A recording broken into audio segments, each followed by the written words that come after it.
Cricket ஃபேன்ஸுக்கு வணக்கம். IPL 6 team rules பத்தி நிறைய பேர் கேட்டிருந்தீங்க. நம்ம ஒரு ஷார்ட்ஸ் வீடியோ போட்டிருந்தோம். அதுல ஏகப்பட்ட பேர் கேட்டிருந்த ஒரு விஷயம் இதுதான். எந்தெந்த டீம் 6 டீம் எப்படி யூஸ் பண்ண போறாங்க, 6 டீம் இந்த முறை கண்டிப்பா இருக்கா இல்லையா அப்படிங்கிற மாதிரி ஏகப்பட்ட கேள்வி வந்துருச்சு. ஐபிஎல் ஆக்ஷனுடைய ரூல்ஸ் என்ன, 6 டீம் எப்படி யூஸ் பண்ண போறாங்க, நிறைய பேர் சிஎஸ்கே, மும்பை இந்தியன்ஸ், ஆர்சிபி, கேகேஆர்னு சொல்லிட்டு நிறைய டீம் கேட்டிருந்தீங்க. ஒரு வீடியோல அதை ஃபுல்லா எக்ஸ்பிளைன் பண்ண முடியாது. ஸோ இந்த ஒரு வீடியோல 6 டீம் ரூல்ஸ் மட்டும் எக்ஸ்பிளைன் பண்ணிட்டு ஆர்சிபியை மட்டும் பத்தி லைட்டா பார்த்துருவோம். அதே மாதிரி சிஎஸ்கே என்ன பண்ண போறாங்க அப்படிங்கறத மட்டும் பத்தி பார்த்துருவோம். ஒரு சின்ன எக்ஸாம்பிளோட ஆர்டிஎம் எப்படி யூஸ் பண்ண போறாங்க அப்படிங்கிற கம்ப்ளீட் டீடைல் இந்த வீடியோல பார்த்து தெரிஞ்சுக்கலாம். ஃபர்ஸ்ட் டைம் சேனல் இருக்கீங்கன்னா மறக்காம சப்ஸ்கிரைப் பண்ணி சப்போர்ட் பண்ணுங்க. அப்பதான் அப்டேட் எல்லாமே உங்களுக்கு சேரும். சரி வாங்க வீடியோக்குள்ள போலாம். ஸோ ஃபர்ஸ்ட் ஆஃப் ஆல் இந்த ஆர்டிஎம் எப்போ யூஸ் பண்ணியிருக்காங்க அப்படின்னா, இதுக்கு முன்னாடி அக்ஷன்ல பல தடவை யூஸ் பண்ணியிருக்காங்க. 2018 ரொம்ப ரொம்ப முக்கியமான ஒரு வருஷம் அப்படின்னு சொன்னோம். ஸோ சிஎஸ்கே பொறுத்த வரைக்கும் அந்த வருஷம் கம்பேக் இயர், வந்தாங்க, வென்றாங்க, சென்றாங்க அப்படிங்கிற மாதிரி தான் இருந்துச்சு. பயங்கரமான ஒரு கம்பேக். இப்போ வரைக்கும் ஹிஸ்டரியிலேயே one of the best comeback அப்படின்னா அந்த ஒரு வருஷம் தான். சென்னை சூப்பர் கிங்ஸ் மாதிரி. ஸோ அவங்க வந்த உடனே அந்த சீசனே டைட்டில் அடிக்கிறது, முதல் மேட்ச் ஒரு நெயில் பைட்டிங் பினிஷோட முடிச்சாங்க. அண்ட் லாஸ்ட் மேட்ச் தோத்துருவாங்க அவ்வளவுதான் நினைக்கும் போது வாட்சன் 10 பால் பிடிச்சி வெறும் 0 ரன் அடிச்சிட்டு இருந்தாரு.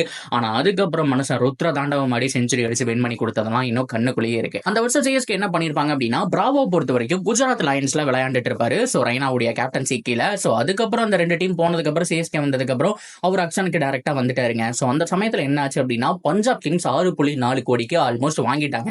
பிரீத்தி சிந்தா செலிப்ரேஷனே பண்ண ஆரம்பிச்சிட்டாங்க அப்படின்னு தான் சொல்லி ஆகணும். அந்த சமயத்துல ஆர்டிஎம் யூஸ் பண்ணி ரைட் டு மேட்ச் கார்டு அப்படின்னு சொல்லுவாங்க, அந்த கார்டை யூஸ் பண்ணி பிராவோவை தூக்கி போட்டது இன்னும் கண்ணுக்குள்ளேயே இருக்கு. இந்த மாதிரி பல மொமெண்ட் இருக்கு. இந்த வருஷம் ஆக்ஷன்ல எகைன் நம்ம 1 செகண்ட் பார்க்க முடியும் அப்படிங்கறதுல மாற்றம் கிடையாது. இப்ப என்ன இந்த வருஷம் ஆக்ஷனுக்கு என்ன கோரிக்கை வச்சிருக்காங்க அப்படின்னு நீங்க கேட்டீங்கன்னா, பிசிசிஐ கிட்ட 8 டீம் கோரிக்கை வச்சிருக்காங்க. எந்த 8 டீம் அப்படிங்கறது தெரியாது. மொத்தமா ஐபிஎல் 10 டீம் இருக்கு. அதுல ஏதோ ஒரு 8 டீம் தான் கோரிக்கை வச்சிருக்காங்க. அதாவது எங்களுக்கு குறைஞ்சபட்சம் 8 பிளேயர்ஸை ரீடைன் பண்ணணும், அதை பண்ணி கொடுங்க அப்படிங்கிற விஷயம். ஆனா மறக்க கூடாது, இது ஒன்றும் மினி ஆக்ஷன் கிடையாது, மெகா ஆக்ஷன். கண்டிப்பா 1.5 நாள் போறக்கான சான்ஸ் இருக்கு. ஸோ உதாரணத்துக்கு 10ஆம் தேதி நடக்குது அப்படின்னா 11ஆம் தேதி மதியானம் வரைக்கும் போகும். ஒரு உதாரணத்துக்கு நான் சொல்றேன். ஸோ அந்த மாதிரி கிட்டத்தட்ட 1.5 நாள் போக போற இந்த ஆக்ஷனை ஸோ ஈஸியா முடிக்கிறதுக்கு அவங்க பிளான் பண்ண மாட்டாங்க. விறுவிறுப்பா கொண்டு போகணும். அதே மாதிரி இருக்கிற பிளேயர்ஸை அப்படியே ரொட்டேட் பண்ணா ஒரு டீம் மட்டுமே கப்படிச்சுட்டு போயிட்டே இருக்குமே, பலமா இருந்துகிட்டே இருக்குமே அப்படிங்கிறதுனால ஸோ கண்டிப்பா ரீடைன் பிளேயர்ஸோட லிஸ்ட் அப்படிங்கிறது கம்மியா இருக்கும். ஸோ இப்போதைக்கு வந்திருக்க ரூல்ஸ் படி 4 பிளேயர் தான் ரீடைன் பண்ணணும் அப்படிங்கிற மாதிரி சொல்லியிருக்காங்க. அண்ட் 2 ஆர்டிஎம் அப்படிங்கிற மாதிரியான நியூஸ் தான் சோசியல் மீடியாவில் போயிட்டு இருக்கு. அந்த 4 பேர் ரீடைன் எந்த மாதிரி இருக்கு அப்படின்னா, 1 3 இந்தியன் பிளேயர், இல்லைன்னா 1 ஃபாரினர், அப்படி இல்லைன்னா 2 இந்தியன் 2 ஃபாரினர் அப்படின்னு இருக்கிறதுக்கான சான்ஸ் அதிகம். ஆனா 2 இந்தியன் 2 ஃபாரினர் கூட ரொம்ப ரொம்ப ரேர் தான். 3 இந்தியன் 1 ஃபாரினர் தான் சொல்லியிருக்காங்க. ஸோ அந்த வகையில் பார்க்கும்போது நிறைய டீமுக்கு அடி உலக போகுது. ஃபார் எக்ஸாம்பிளுக்கு நம்ம இப்போ ஒரு ஆர்சிபி எடுத்துக்குவோம். ஆர்சிபியை பொறுத்த வரைக்கும் Faf du Plessis, Maxwell, Will Jacks, Cameron Green, அது மட்டும் இல்லாம ரீஸ் டாப்லி, இவங்க எல்லாருமே ரொம்ப ரொம்ப க்ரூசியலான ஒரு பிளேயர்ஸ். அண்ட் ஃபெர்குசன் முதற்கொண்டு எல்லாருமே க்ரூசியலான பிளேயர்ஸ் தான். இதுல யாரோ ஒருத்தரை மட்டும் ரீடைன் பண்ண முடியும்னா சொல்லுங்க, நீங்க யாரை ரீடைன் பண்ணுவீங்க? மிகப்பெரிய குழப்பம் இருக்கு இல்லையா? எல்லாருமே பெஸ்ட் பிளேயர். அப்படியே நம்ம ஃபில்டர் பண்ணாலும் ரீஸ் டாப்லி, ஃபெர்குசன் இவங்கெல்லாம் கூட விட்டலாம். அந்த 3 பேர் ரொம்ப crucial. Maxwell, Faf du Plessis, Will Jacks, இந்த 3 பேருமே தரமான பிளேயர்ஸ்.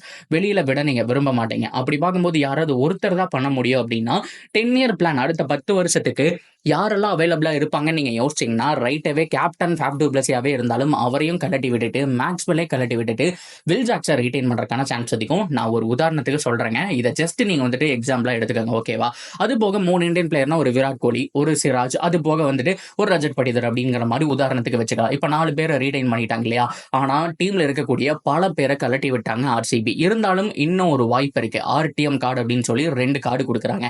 இந்த 2 கார்டை யூஸ் பண்ணி 2 பிளேயரை எடுத்து போட்டு முடியும். அது ஃபாரினரா இல்ல இந்தியனா, அதுதான் ரொம்ப க்ரூசியல்.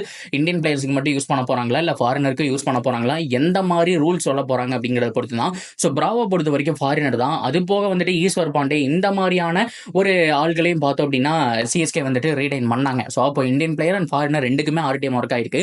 இந்த தடவையும் அதே மாதிரி ஒர்க் ஆச்சு அப்படின்னா அவங்க யார் எடுத்து போடுவாங்க அப்படின்னா, ஸ்ட்ரெயிட்டாவே மேக்ஸ்வெலுக்கு ஒரு சான்ஸ் பார்ப்பாங்க, ஃபேஃப் டு பிளஸ்ஸிக்கு ஒரு சான்ஸ் பார்ப்பாங்க அப்படிங்கறதெல்லாம் மாற்றமே கிடையாது. இதுதான் ஆர்டிஎமோட use, right to match card அப்படிங்கிற மாதிரி சொல்லுவாங்க. ஸோ அந்த வகையில் நிறைய டீம் பிளான் பண்ணி வச்சிருப்பாங்க. என்னன்னா நம்மளுடைய கோரை ரீடைன் பண்ணணும் அப்படின்னா குறைஞ்சபட்சம் இப்போ ஒரு இந்த ஸ்குவாட்ல 15 பேர் இருக்காங்க இல்லையா? ஸோ அந்த 15 பேர்ல 11 பேர் பக்கம் ஃபில்டர் பண்ணி ஆடுவாங்க. ஆக்சுவலி 25 பேர் இருப்பாங்க. அதுக்கு முன்னாடி அந்த இம்பாக்ட் பிளேயரோட சேர்ந்து 15 பிளேயர் ஃபில்டர் பண்ணி வச்சிருப்பாங்க. அதுல ஃபில்டர் பண்ணி 11 பிளேயர் தான் உள்ள ஆடுவாங்க. ஸோ இதுதான் ரூல்ஸாவே இருந்துகிட்டு இருக்கு. அந்த வகையில இப்ப இருக்கக்கூடிய இந்த 11 பிளேயர்ல குறைஞ்சபட்சம் 6 பிளேயரையாவது திரும்பி எடுக்கணும் அப்படிங்கிற மாதிரி தான் எல்லா டீமும் ட்ரை பண்ணுவாங்க. அதுக்கு ரொம்ப க்ரூசியல் ரோல் பிளே பண்ண போறது இந்த ஆர்டிஎம் ஆர்டிஎம் கார்டு தான். ஸோ ஆர்டிஎம் பொறுத்து அந்த டீம்ல முக்காவாசி பிளேயரை திரும்பி போடுறதுக்கான சான்ஸ் அதிகம்.